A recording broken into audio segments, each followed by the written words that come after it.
الحمد لله نحمده ونستعينه ونستغفره ونؤمن به ونتوكل عليه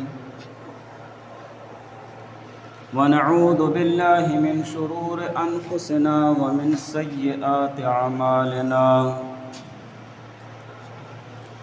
من يهده الله فلا مضل له ومن يضلله فلا هادي له وأشهد أن لا إله إلا الله وحده لا شريك له وأشهد أن سيدنا وسندنا وحبيبنا ومولانا محمدا عبده ورسوله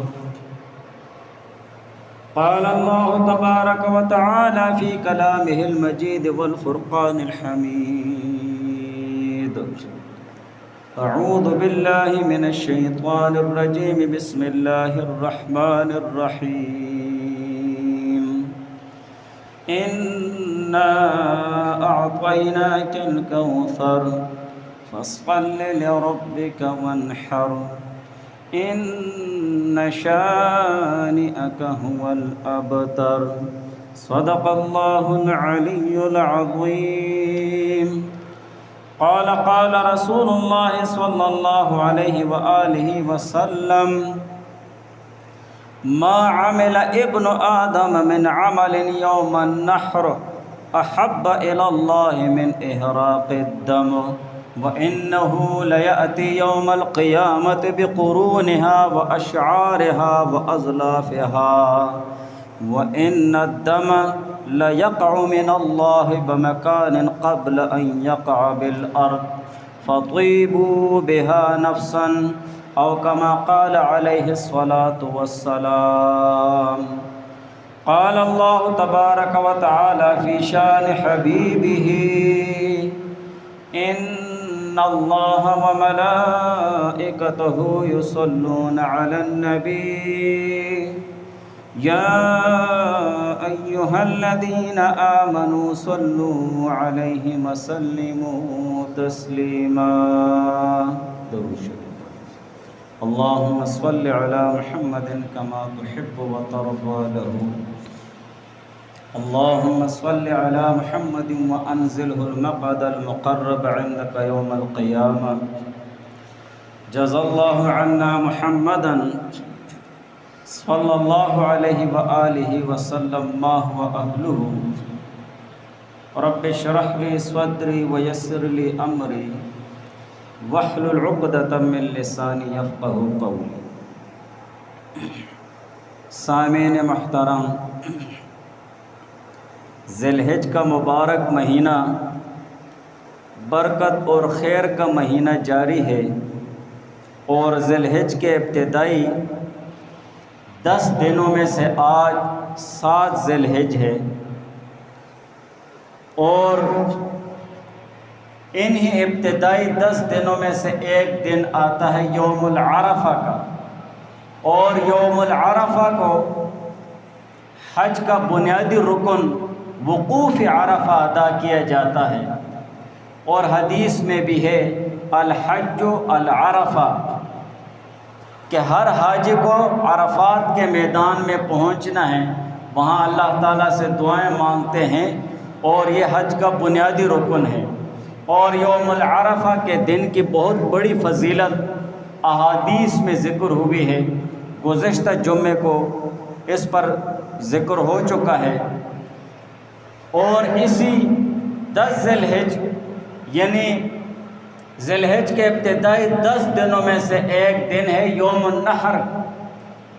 10 ذی الحج کو یوم النحر قربانی کا دن ہوتا ہے، جس میں تمام دنیا میں مومن مسلمان اللہ تعالیٰ کی رضا اور خوشنودی کے لیے قربانی دیتے ہیں، اور اللہ تعالیٰ کی رضا کے لیے جانور کو اللہ تعالیٰ کے نام پر ذبح کرتے ہیں۔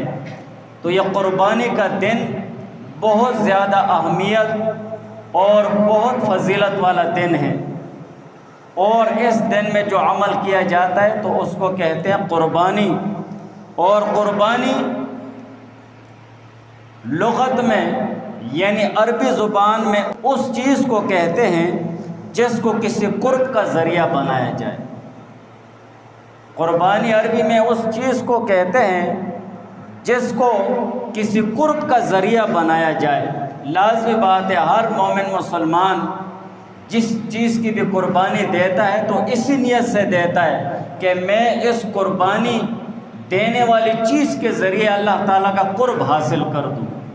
یا اگر کسی اور کے لیے قربانی دیتا ہے، کسی چیز کی قربانی دیتا ہے، مال کی قربانی دیتا ہے، یا اسی طرح دوسری کسی چیز کی قربانی دیتا ہے اسی نیت سے کہ میں اس فلاں شخص کے قریب ہو جاؤں، اس فلاں شخص کے لیے میں اس چیز کی قربانی دے رہا ہوں، اس نیت سے کہ اس کے دل میں میری جگہ بن جائے۔ اور شریعت میں قربانی اس کو کہتے ہیں کہ کسی حلال جانور کو اللہ تعالیٰ کا تقرب، اللہ تعالیٰ کا قرب حاصل کرنے کی نیت سے ذبح کرنے کو قربانی کہتے ہیں۔ اور قربانی شریعت اسلام میں ایک اہم عبادت ہے اور شعائر اسلام میں سے ہے۔ شعائر اسلام میں سے مطلب یہ ہے کہ عرف عام میں جس چیز کو مسلمانی کی نشانی اور علامت قرار دیا جاتا ہے اس کو کہتے ہیں شعائر اسلام، شعائر اللہ کہتے ہیں، آگے ذکر آ جائے گا۔ تو یہ قربانی بھی مسلمان کے مسلمانی کی نشانی ہے۔ 10 ذی الحجہ کو پوری دنیا میں جہاں پر مومن مسلمان اللہ تعالیٰ کی رضا اور خوشنودی کے لیے جانور ذبح کریں گے تو ہر دیکھنے والا یہ کہے گا کہ یہ مسلمان ہے، اس لیے کہ 10 ذی الحجہ کو مسلمان جانوروں کی قربانی دیتے ہیں اللہ تعالیٰ کی رضا اور خوشنودی کے لیے۔ تو یہ عرف عام میں مسلمانوں کی مسلمانی کی نشانی ہے۔ اگر کہیں پر کوئی شخص نماز پڑھ رہا ہے تو باہر سے دیکھنے والے لوگ یہ کہتے ہیں کہ یہ مسلمانوں کا عمل ہے نماز پڑھنا، لہٰذا یہ مسلمان ہے۔ تو شعائر اسلام اور شعائر اللہ میں سے ہے۔ زمانے جاہلیت میں بھی اس کو عبادت سمجھا جاتا تھا مگر بتوں کے نام پر قربانی دیا کرتے تھے۔ اسی طرح آج تک دوسرے مذاہب میں بھی قربانی مذہبی رسم کے طور پر ادا کی جاتی ہے، چاہے وہ بتوں کے نام پر ہو یا مسیح کے نام پر قربانی دینی ہو۔ اور قربانی کی اصل حقیقت یہ ہے کہ عاشق خود اپنی جان کی قربانی دے دے اللہ تعالیٰ کی رضا کے لیے، اللہ تعالیٰ کی خوشنودی کے لیے، اللہ تعالیٰ کے حضور میں اور اللہ تعالیٰ کا قرب حاصل کرنے کے لیے۔ ایک عاشق، ایک عبادت گزار، ایک سچا مومن مسلمان اپنی جان کی قربانی پیش کرے، مگر اللہ تعالیٰ کی رحمت دیکھیے کہ اللہ تعالیٰ کو یہ گوارا نہ ہوا، اس لیے کہ وہ رحمان اور رحیم ذات ہے، اور اللہ تعالیٰ نے حکم دے دیا کہ تم جانور ذبح کر دو، ہم یہی سمجھیں گے کہ تم نے خود اپنے آپ کو قربان کر دیا ہے۔ گویا کہ اللہ تعالیٰ کی رضا اور خوشنودی حاصل کرنے کے لیے اگر کوئی جانور ذبح کر دے تو یہ اس بات کی نشانی ہے، اس بات کی علامت ہوگی کہ اس قربانی دینے والے نے اپنی جان کی قربانی دے دی۔ کتنی بہت بڑی فضیلت ہے اور ایک کتنا خاص قرب ہے اللہ تعالیٰ کا اس میں کہ ایک حلال جانور کی قربانی اللہ تعالیٰ کی رضا کے لیے جو قربانی دینے والا ہے تو یہ اس بات کی نشانی ہے کہ قربانی دینے والا اپنی جان کی قربانی دے رہا ہے۔ اللہ تعالیٰ نے اپنے فضل سے اس کو اس طور پر منظور کر لیا ہے، اس طور پر قبول کر دیا ہے کہ قربانی دینے والے نے اپنی جان کی قربانی دے دی۔ تو اصل حقیقت تو یہ تھی، مگر اللہ تعالیٰ کی رحمت نے یہ گوارا نہ کیا اور اللہ تعالیٰ نے حکم فرما دیا کہ تم جانور کی قربانی دے دو، ہم یہ سمجھیں گے کہ تم نے اپنی قربانی دے دی ہے۔ چنانچہ حضرت ابراہیم علیہ السلام کو اللہ تعالیٰ کی طرف سے خواب میں بشارت دی گئی کہ آپ اپنے اکلوتے بیٹے حضرت اسماعیل علیہ السلام کی قربانی پیش کریں، اب یہ حکم اول تو اولاد کے بارے میں دیا گیا، اور اولاد بھی کیسی؟ نبی، معصوم، اور ایسے سچے بچے کی قربانی، اور ایسے سچے کی قربانی کرنا بڑا مشکل کام ہے۔ اصل میں انسان کو تو اپنی جان کی قربانی دینا مشکل کام نہیں ہے، لیکن اگر اکلوتی اولاد کی قربانی دینے کی بات آ جائے اور اپنے ہاتھ سے اس کو ذبح کرنا پڑے تو بہت بڑا سخت اور مشکل کام ہے۔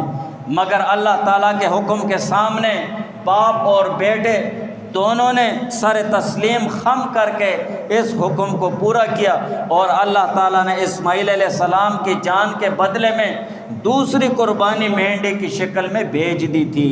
چنانچہ اسی دن سے اونٹ، گائے، بھینس اور بکری، بھیڑ اور دمبے وغیرہ کی قربانی وہ مقرر کر دی گئی ہے۔ اور تاریخی حوالے سے قربانی کا پس منظر کہ حلال جانور کو اللہ تعالیٰ کا قرب حاصل کرنے کے لیے ذبح کرنا اس وقت سے شروع ہوا ہے جب سے آدم علیہ السلام اس دنیا میں تشریف لائے اور یہ دنیا آباد ہوئی۔ سب سے پہلے آدم علیہ السلام کے 2 بیٹوں حابیل اور قابیل نے قربانی دی، اور قرآن میں اس کا ذکر ہے۔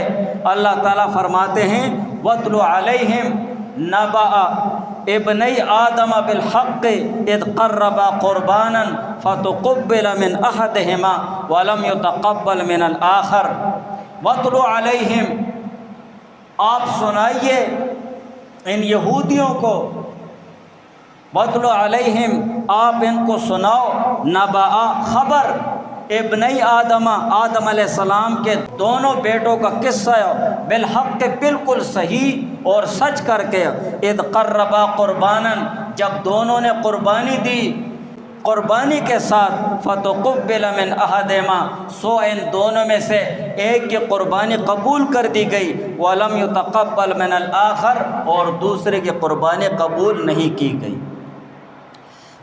اور حابیل اور قابیل کا یہ واقعہ لمبا واقعہ ہے، تفصیلی واقعہ ہے۔ جب آدم علیہ السلام اور بی بی حوا علیہ السلام دنیا میں تشریف لے آئے اور اللہ تعالیٰ نے نسل انسانی کو مزید بڑھانے کے لیے توالد اور تناسل کا سلسلہ شروع فرمایا، تو بی بی حوا علیہ السلام کے ایک حمل سے 2 بچے پیدا ہوتے، ایک بیٹا اور ایک بیٹی۔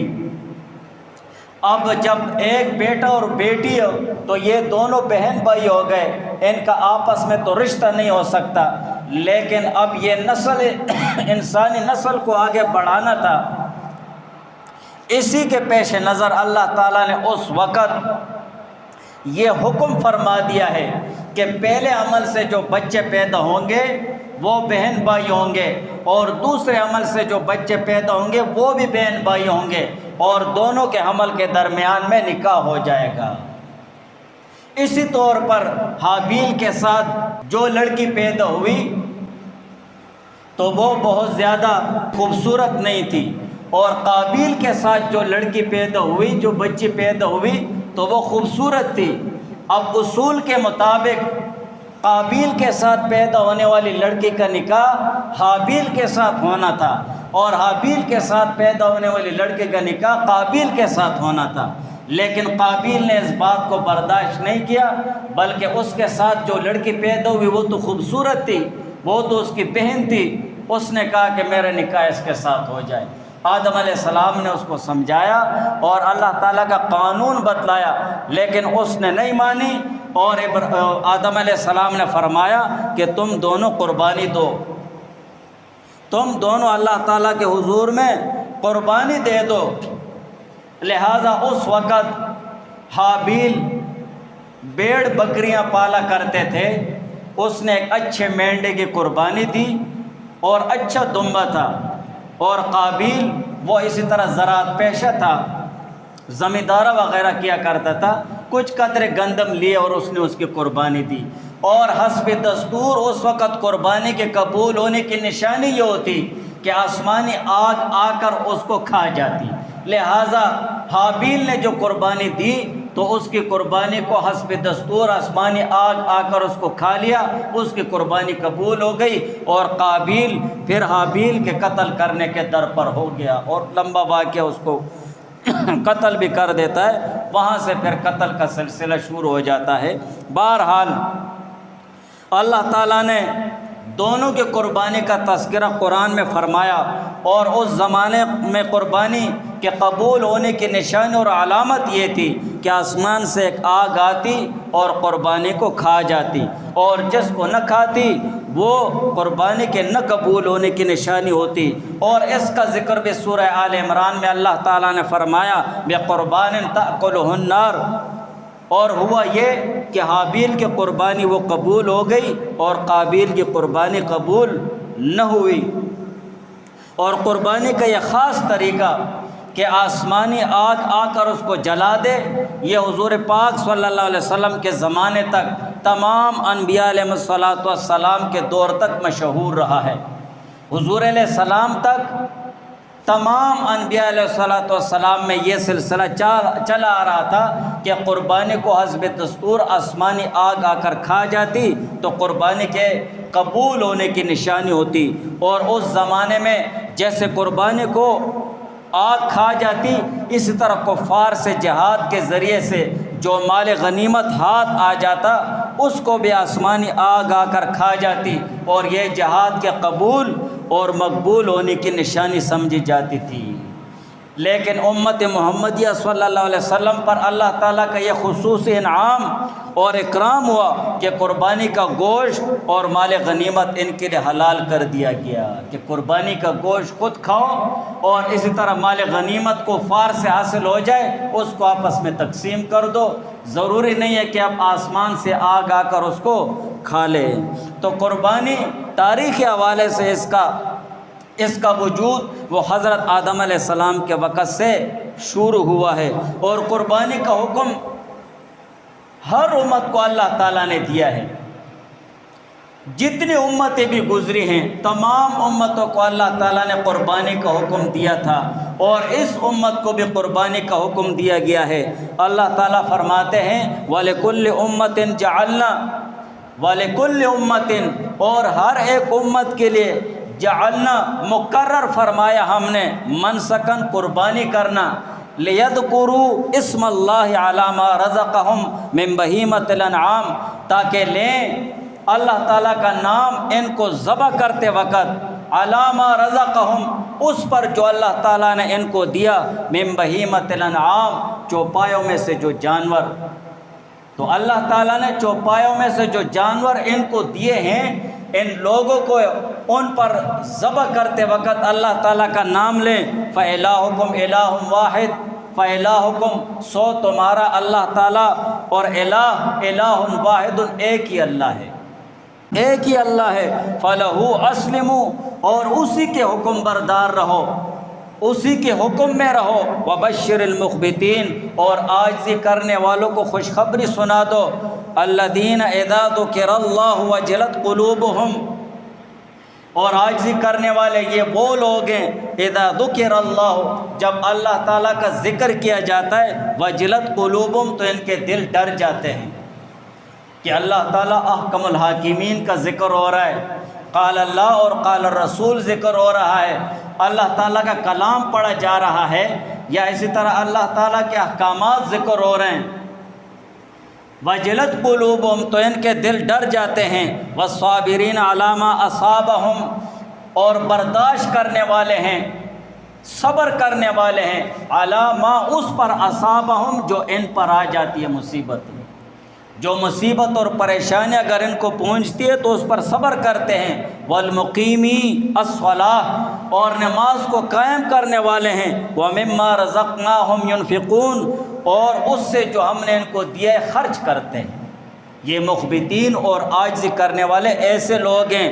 والبدن، اور قربانی کا جانور، جعلناہا، ٹھہرایا ہے ہم نے اس کو، لکم، تمہارے لیے، من شعائر اللہ، اللہ تعالیٰ کے نام کی نشانیاں، یعنی قربانی کے جانور یہ دین کی یادگاریں ہیں۔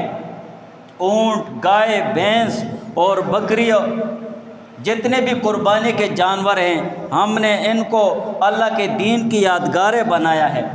شعائر اللہ، شعائر اسلام اور شعائر اللہ، یہ ذہن میں رکھنا چاہیے۔ یہ لفظ بہت استعمال ہوتا ہے اور ہر مومن مسلمان کو اس کو سمجھنا بھی چاہیے۔ شعائر یہ جمع ہے شعیرتن کی، اور شعیرتن کے معنی ہیں علامت اور نشانی کے، علامت اور نشانی کے۔ شعائر اسلام، شعائر اللہ یا اللہ کے شعائر ان اعمال اور افعال کو کہا جائے گا جو عرفاً مسلمان ہونے کی علامت سمجھے جاتے ہیں، جیسے نماز، اذان، حج، ختنہ، موافق سنت، داڑھی وغیرہ، اور تمام شعائر اور دینی کے مقرر کردہ واجبات و فرائض اور ان کے حدود مراد ہیں۔ شعائر اللہ اور شعائر اسلام کا مطلب یہ ہے کہ دین اسلام کا ہر حکم اور ہر وہ عمل جو مسلمان کے مسلمانی کی نشانی ہوتی ہے اور مسلمان کے مسلمانی کی علامت ہوتی ہے تو اس کو شعائر اللہ اور شعائر اسلام کہتے ہیں۔ نماز یہ مسلمان کی مسلمانی کی نشانی ہے۔ غیر مسلم نماز نہیں پڑھتے ہیں، مسلمان نماز پڑھتے ہیں۔ کوئی بھی مسلمان کو نماز پڑھتے ہوئے دیکھے گا وہ کہے گا یہ مسلمان ہے، اس لیے کہ یہ نماز مسلمان کے مسلمانی کی نشانی ہے، یہ عمل اور کوئی نہیں کرتا ہے۔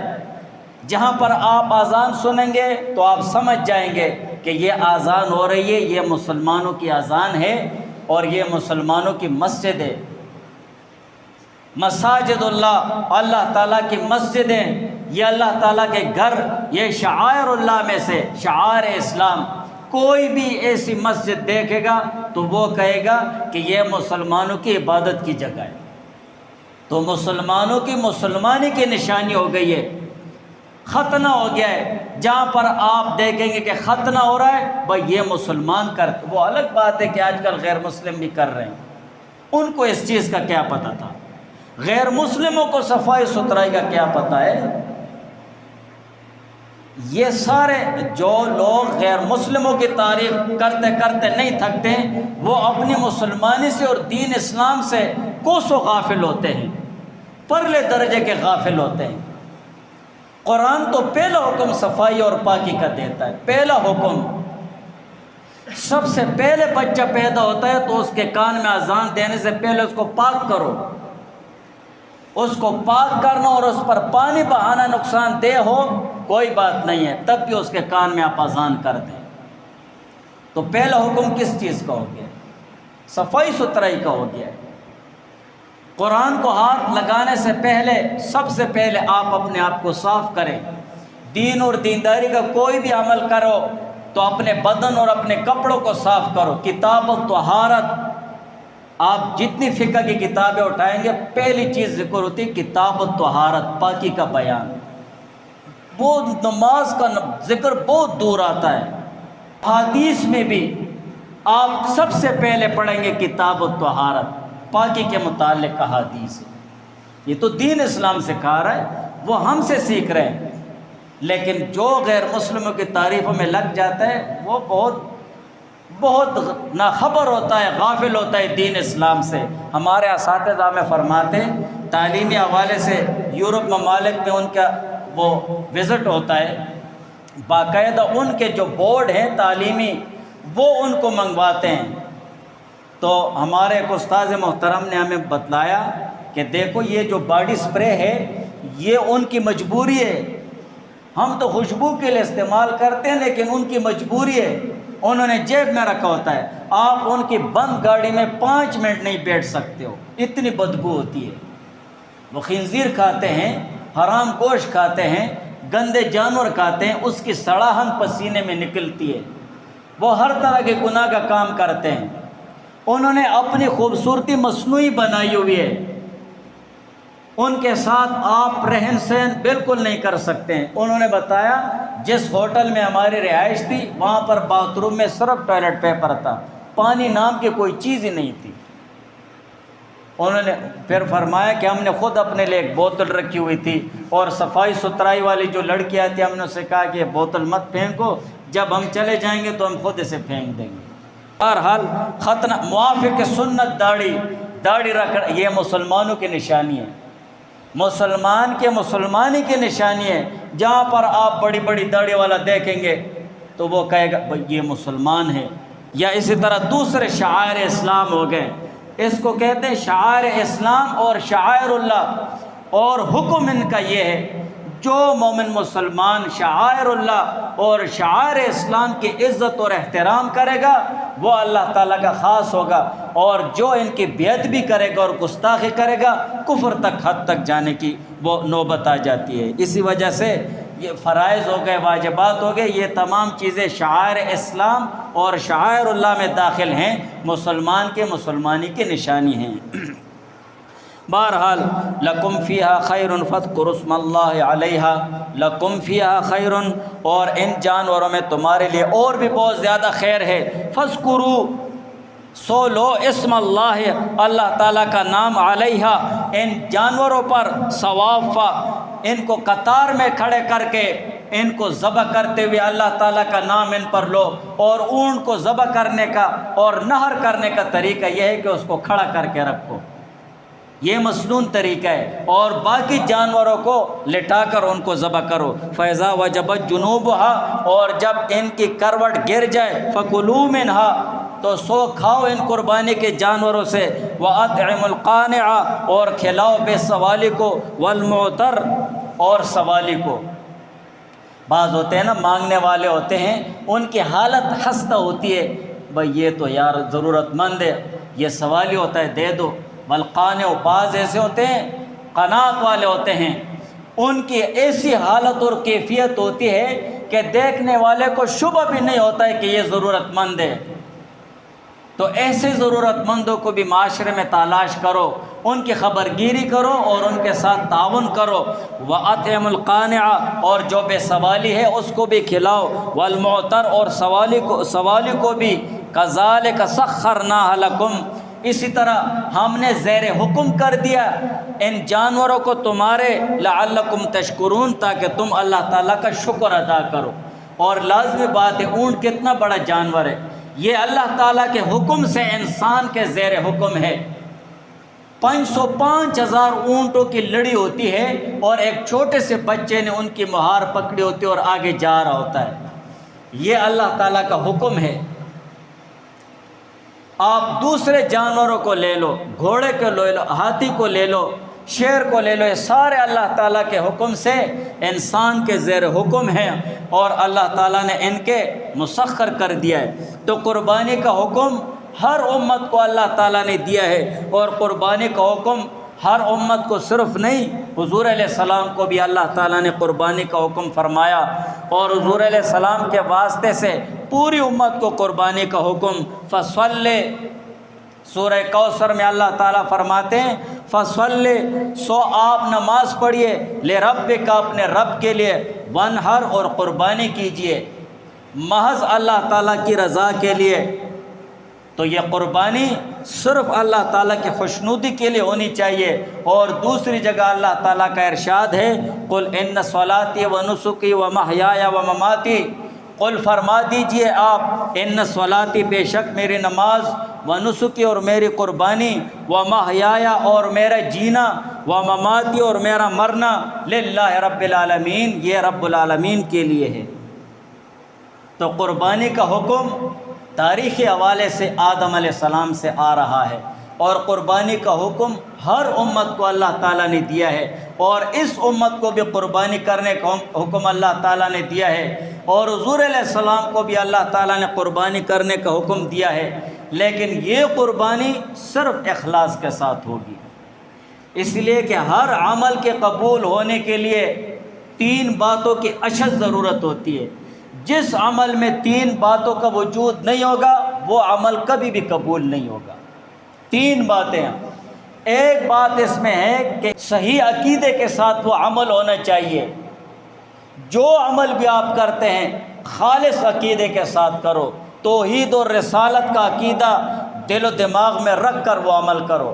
اور دوسری چیز یہ ہے کہ وہ عمل حضور علیہ السلام کے سنت طریقے کے مطابق ہونا چاہیے۔ اگر آپ کا کوئی عمل بھی حضور علیہ السلام کے سنت طریقے کے خلاف ہوگا وہ عمل کبھی بھی قبول نہیں ہو سکتا، بلکہ بس اوقات تو وقت برباد گناہ لازم کا مصداق بن جاتا ہے۔ یہ ذہن میں رکھنا چاہیے، تعصبانہ ذہن نہیں رکھنا چاہیے۔ جس چیز کے متعلق قرآن اور حدیث میں احکامات کا ذکر ہے اس کو ذہن نشین رکھ کر عمل کرنا چاہیے۔ یہ نہ کہو کہ بس اللہ قبول کرے گا، کیوں اللہ تعالیٰ کی ذات کو ہم دھوکہ دیں؟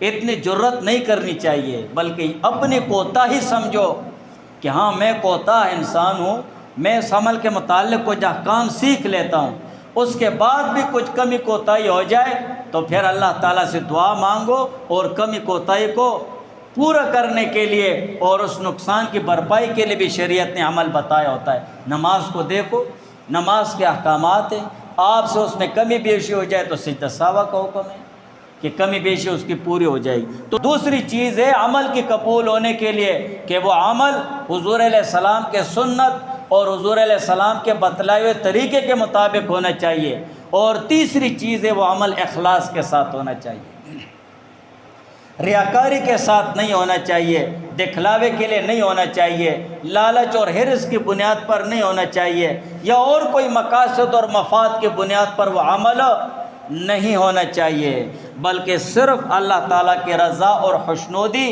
اور اخلاص کے ساتھ وہ عمل ہونا چاہیے۔ تو قربانی یہ بہت عظیم الشان عمل ہے، یہ بھی اللہ تعالیٰ کے لیے اخلاص سے ہونا چاہیے۔ لَن يَنَالَ اللَّهُ لُحُومُهَا، اللہ تعالیٰ فرماتے ہیں قربانی کا گوشت ہرگز اللہ تعالیٰ کو نہیں پہنچتا ہے، وَلَا دِمَاؤُهَا، اور نہ اس کا لہو نہ اس کا خون پہنچتا ہے، وَلَكِن يَنَالُ التَّقْوَى مِنْكُمْ، لیکن پہنچتا ہے، يَنَالُهُ اللہ تعالیٰ کو پہنچتا ہے، التَّقْوَى مِنْكُمْ تمہاری طرف سے تقوی اور پرہیزگاری پہنچتی ہے، دل کا ادب پہنچتا ہے کہ تمہارے دل و دماغ میں کتنا اخلاص ہونا چاہیے۔ بعض لوگ کہتے ہیں نا یار بس قربانی کر لیں گے 20 من گوشت مل جائے گا، پورا سال کھاتے رہیں گے۔ نہیں، اپنا ذہن بدلو، گوشت تو ویسے بھی تمہیں ملے گا، تم کہو یا نہ کہو۔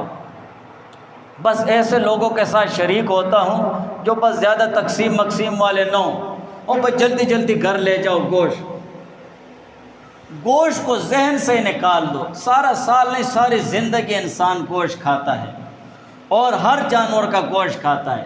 صرف قربانی والے دن میں یہ نیت کرو کہ میں قربانی کر رہا ہوں صرف اللہ کی رضا کے لیے، اللہ تعالیٰ کی خوشنودی کے لیے۔ میرا نہ گوشت مقصد ہے نہ جانور مقصد ہے، کچھ بھی مقصد نہیں ہے، صرف اللہ تعالیٰ کی رضا۔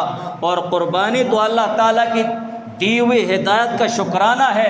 اللہ فرماتے ہیں کذالک سخرھا لکم، اور اسی طرح ہم نے زیر حکم کر دیا ان قربانی کے جانوروں کو تمہارے، لتکبروا اللہ، تاکہ تم اللہ تعالیٰ کی بڑائی بیان کرو، علی ما ھداکم، اس پر کہ جو ہدایت تمہیں اللہ تعالیٰ نے دی ہے، تمہیں اللہ تعالیٰ نے ہدایت دی ہے، اس ہدایت کی وجہ سے قربانی کا جانور ذبح کرتے ہوئے اللہ تعالیٰ کی بڑائی بیان کرو، بسم اللہ، اللہ اکبر، اللہ کا نام لے کر ذبح کرو، علی ما ھداکم، اور قربانی کے جانور کو ذبح کرنے کی توفیق تمہیں اللہ تعالیٰ نے دی ہے تو اس پر وہ اللہ تعالیٰ کی بڑائی بیان کرو۔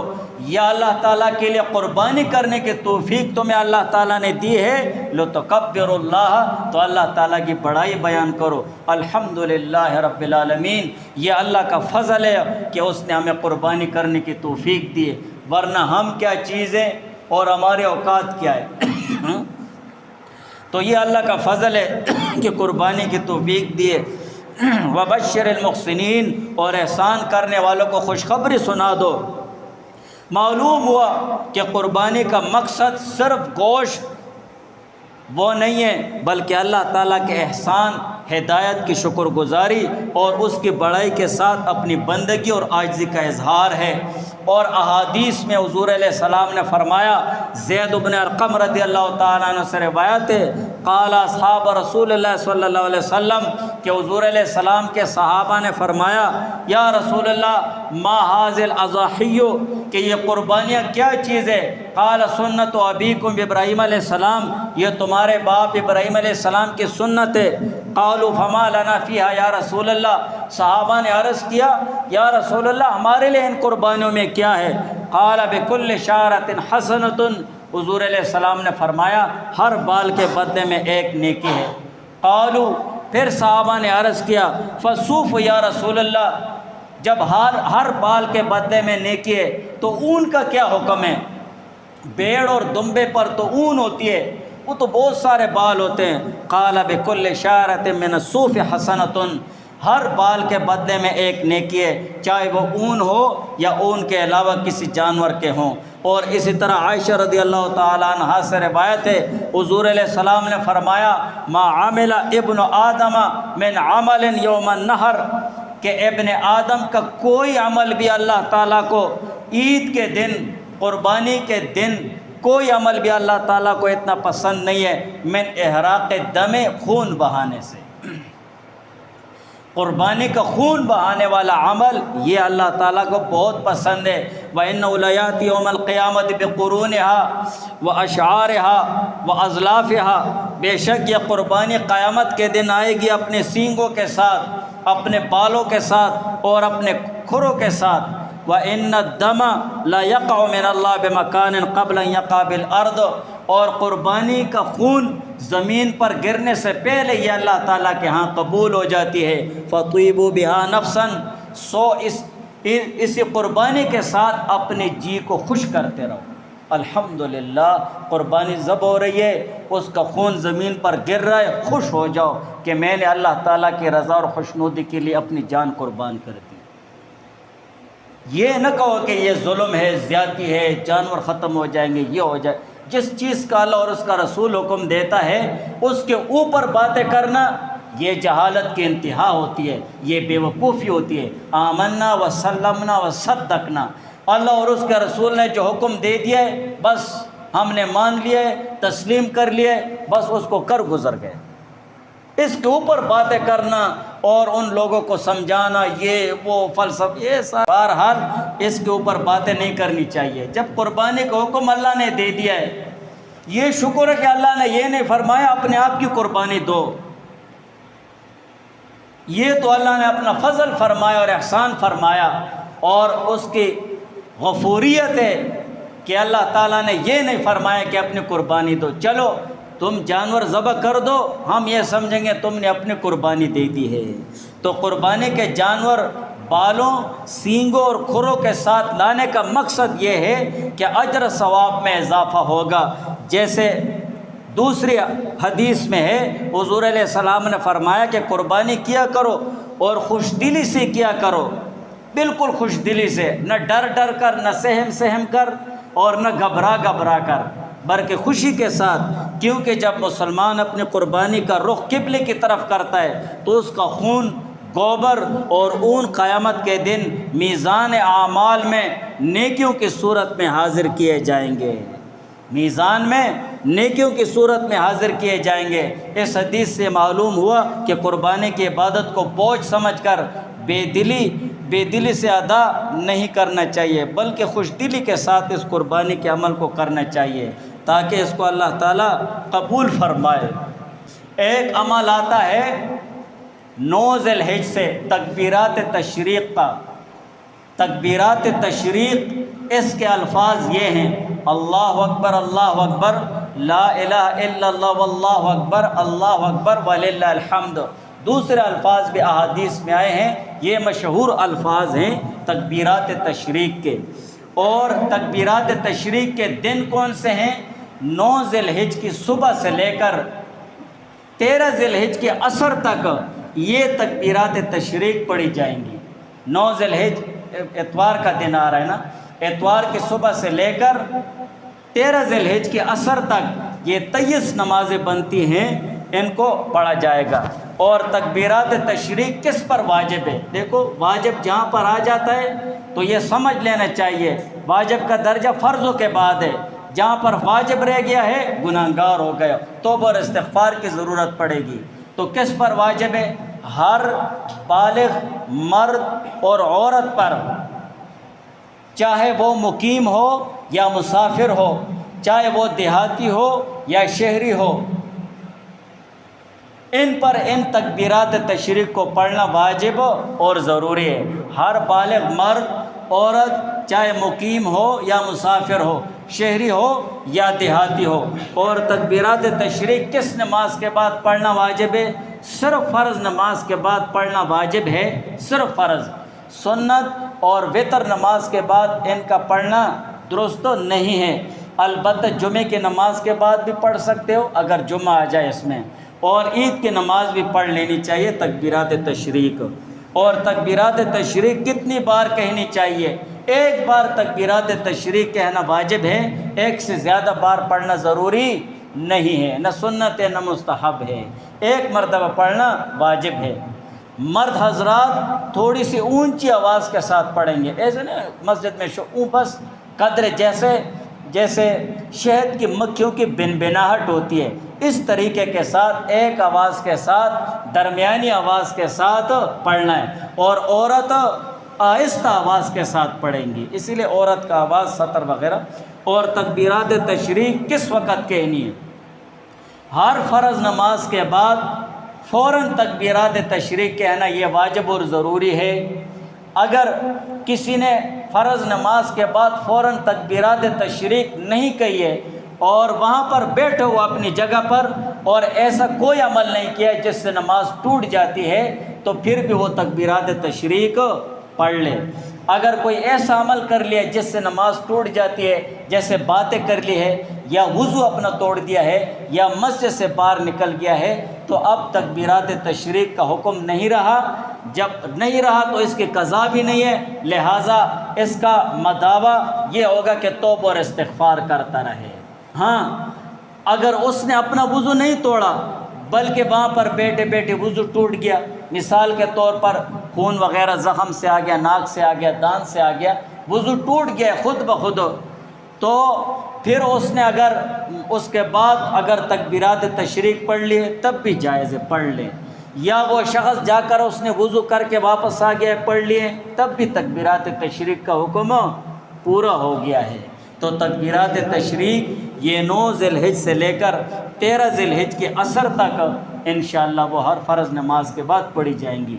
اور ان دنوں میں اگر کسی سے نماز قضا ہو جائے اور انہی دنوں میں پھر نماز کی قضا موڑے تو تب بھی اس نماز کے بعد تکبیرات تشریق پڑھے گا۔